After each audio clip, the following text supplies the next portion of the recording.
Hello, folks. This is the review for Harry Potter and Deathly Hallows Part 2. Okay, let's begin, shall we? Hold on.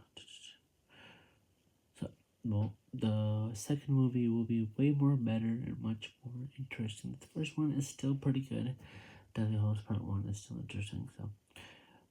Yeah, this is the Harry Potter Deathly Hallows Part 2 now. Without the guidance and protection of their professors, Harry and Ron and Hermione begin a mission to destroy the Horcruxes, the source of Voldemort's immortality. Through they must rely on others more than ever. Dark forces threaten to tear them apart. Voldemort's Death Eaters have seized control of the Ministry of Magic. In Hogwarts, they must search for Harry, and even as his friends prepare for the ultimate showdown. Okay, in this movie, there are some occasions where most of characters will die. Some occasions where some of them will die, some of them will survive. But I'm not gonna tell you who dies or who don't die, because if you haven't seen the movie already, Harry Potter, you probably guys will already know some people will die in this film. A lot of people will die, not a lot, but people will be dying in this film. And the first sequence of Harry Potter, is that Hermione will erase the parents' minds, Hermione's mom and dad, so they don't get in this situation. But she could have just said, that's the scene that a little bit I wish it was a little bit improved upon, where that Hermione could told the parents that I must be leaving. I can't stay. I don't want to cause any harm. And she goes, instead of raising, sorry guys, sorry about that, raising people's minds, Now, wish she could have done it that way, where that she could have told the parents, I must go, I can't stay, and she doesn't raise her minds, but she still knows they'll remember her, But they did it a different way around, where she raised their minds so they don't remember her at all. So that's a fun sequence, I guess. But after that happens, they all leave, try to escape, and then they go to a different place where Harry was there with the Dursleys long time ago, right? Like the first house that Harry came in. I never noticed when I watched the first time. I watched the house the first time. I never noticed I was actually that Dursley's house, and where he was put in the doorstep at that time. I never noticed that until now. Until the Deadly Hallows Part 1, I never noticed, but no surprise. But after that, there's a lot of people will die in this movie. Not a lot, but some of them pretty sad. And there's some good moments and good magic moments here and there's a lot of dark forces here and there. And Harry's trying to find the Horcruxes to destroy them, and there's a lot more to it. And then when Dumbledore died, some person came out, some person give like possessions to the Hermione, Ron, and Harry. Dumbledore will give some possessions to them. Some of them really good ones. Harry got the Gryffindor sword. Then he gets something else. I forgot what it was. He got two stuff. I forgot what it was he got though. He got two things he gets though as a gift. Yeah, one of them was something, I don't remember what the other one was though.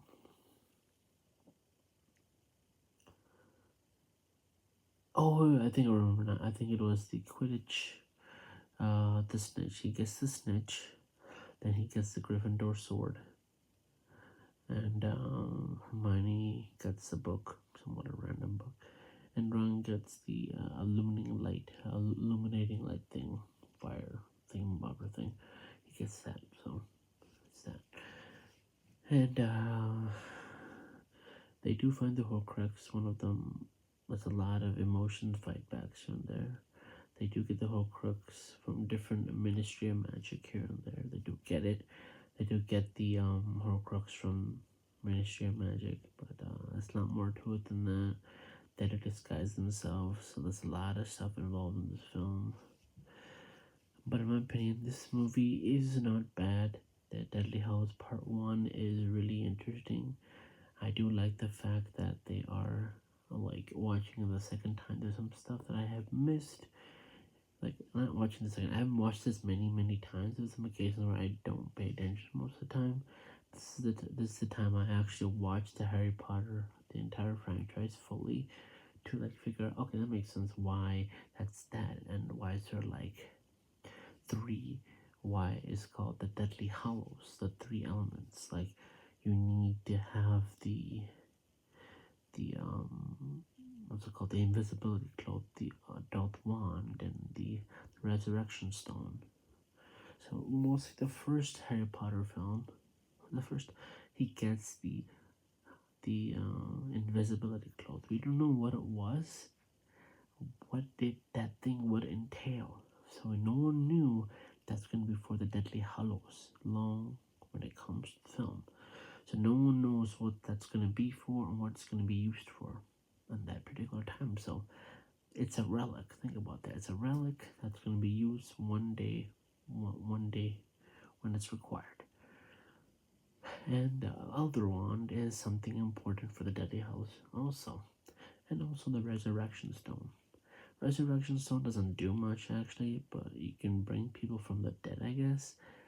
But Harry does not use it to bring his family back. That's kind of the thing he could have used it for. And plus, he could have used his Elder Wand with the Resurrection Stone to bring them back to life. But in my opinion, he could have used it, but I think he does not know how to use it yet in this film. In the second film, they'll talk about the Resurrection Stone here and there, a lot more about it and what he can use it for. But he decides not to use it, so it's kind of bull. We'll talk about that in the second film when I watch it. Tell you more descriptive about the Resurrection Stone and why he did not use it and what's the case why he did not use it and whatnot. But the Ministry of Magic, one of them dies, I guess. I'm not sure who dies in there. I don't remember. I think maybe Cornelius Fudge dies, I think. I am not too sure who dies though. I gotta check. Hold on, because I don't remember. Check Cornelius.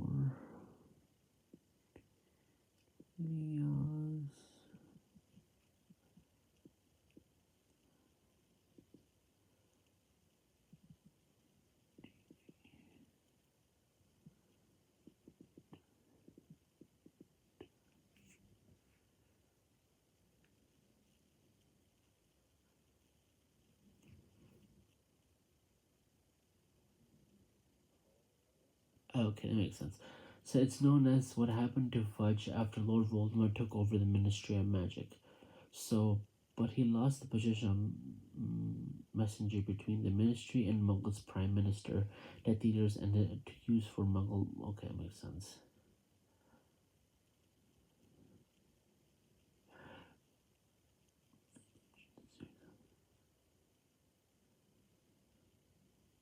Okay, makes sense.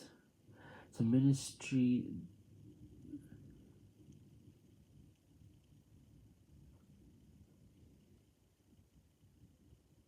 Like people say that he died or I mean that's what some people entail.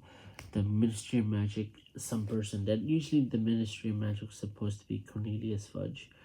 Um, Fudge supposed to be the Ministry of Magic, but what happened was after Voldemort took over the world of magic and Ministry of Magic and other random shit, I think the Cornelius Fudge lost his job of that. People say he's dead. I don't know.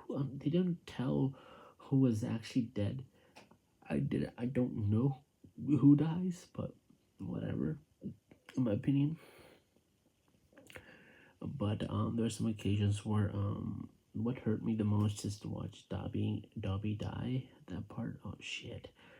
So when Dobby dies, it really hurts the living out of me because Dobby was always there to help Harry Potter, and he will always be there to help everybody. So mostly Harry says, I don't do any magic. I want to give him a proper burial. Well, it's a good thing he did that.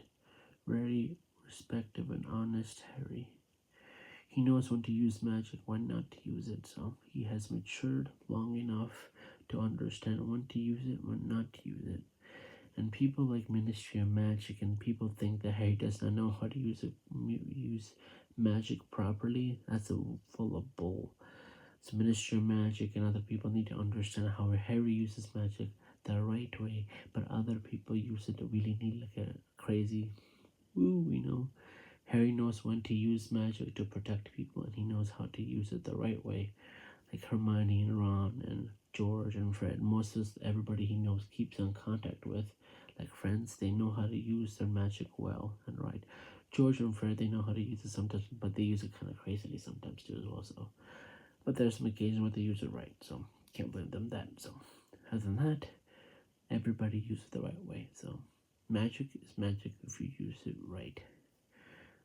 But I like the fact that Snape in this one gets more interesting, much more cooler, and Draco Malfoy does not do much in this film as much. He doesn't. He just get like kind of freaky and frustrated, kind of strange, and kind of get irritated. And he gets kind of like saddened by the fact that he's doesn't want to be here and doesn't want to do this anymore. I can sense that. I feel the Malfoys feel like they were pushed into this madness and they were pushed into the Voldemort's craziness of battle, and they don't want to be in the battle anymore. They want to be set free and stuff like that. I feel like they were forced into this situation long before this ever happened, in my opinion. So I think Voldemort forced them into the situation. So they had to be bad to a lot of people, I guess, and be dicks to everybody, I guess, in my opinion. That's my guess, but I'm not too sure. But in the other hand, Harry Potter is Harry Potter. If you're a fan of Harry Potter, like I am, I'm a great Potterhead. I like all the Harry Potters, how they do from there. I'm not saying this movie is a really great one. It's a decent, fun, Magic Town film. But I do like the Deadly Hallows Part 2 a little bit more to a higher point because I'll tell you more when I watch Deadly Hallows Part 2 when I watch it tomorrow. I mean, today, what do you call it? But it does pull a bang, and it does a way better job of explaining stuff and do way more interesting things. That's the main reason why I like Daily Hallows Part 2. Part 1 is still pretty decent and really interesting to watch, in my opinion. So, yeah, Daily Hallows Part 1 is still good and really enjoyable, in my opinion. And they go through a lot in this film, a lot more stress, a lot more fighting, a lot more pain, a lot more darkness. There's a lot of darkness to this film, a lot more depth, a lot more to it. But I did find out that if Daniel Radcliffe wants to come back, he doesn't want J.K. Rowling's to be involved in the Harry Potter universe in a way. But J.K. Rowling's did make the Harry Potter universe in a way. But if he does come back, Daniel Radcliffe, he doesn't want her to be involved in the franchise. Makes sense. I don't know why. I mean, they may have different opinions, different things.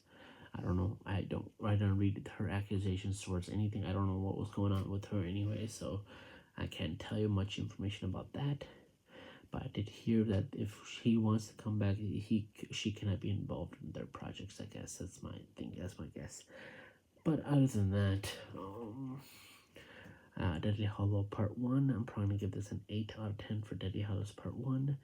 And let you guys know how Deadly Hollow Part 2 turns out and give you a review on that one when I watch it today. So thanks for watching this video for Deadly Hollow Part 1 review. I gotta say this movie was really fun. Thanks for watching. Thanks for watching my review for the series, guys. We got one more to go for Harry Potter Deadly Hollow Part 2 series. I'm not sure if I'll be doing the Fantastic Beasts connecting to them. I might do them, but I might not. I already did one of them already with the Fantastic Beasts 3 Secret of Dumbledore. I think that's gonna connect to that too as well, but I did that one already, but I'm not gonna rewatch it, do the thing again, so I already did it once already. But I might do Fantastic Beasts and the Crimson Grindelwald, that one too as well. But I don't know which one I'm gonna do. I might not do them at all in general, so I might just watch the Harry Potter series and just go with that and enjoy with the bomb. But other than that, this movie gets a 8 out of 10 Harry Potter universe.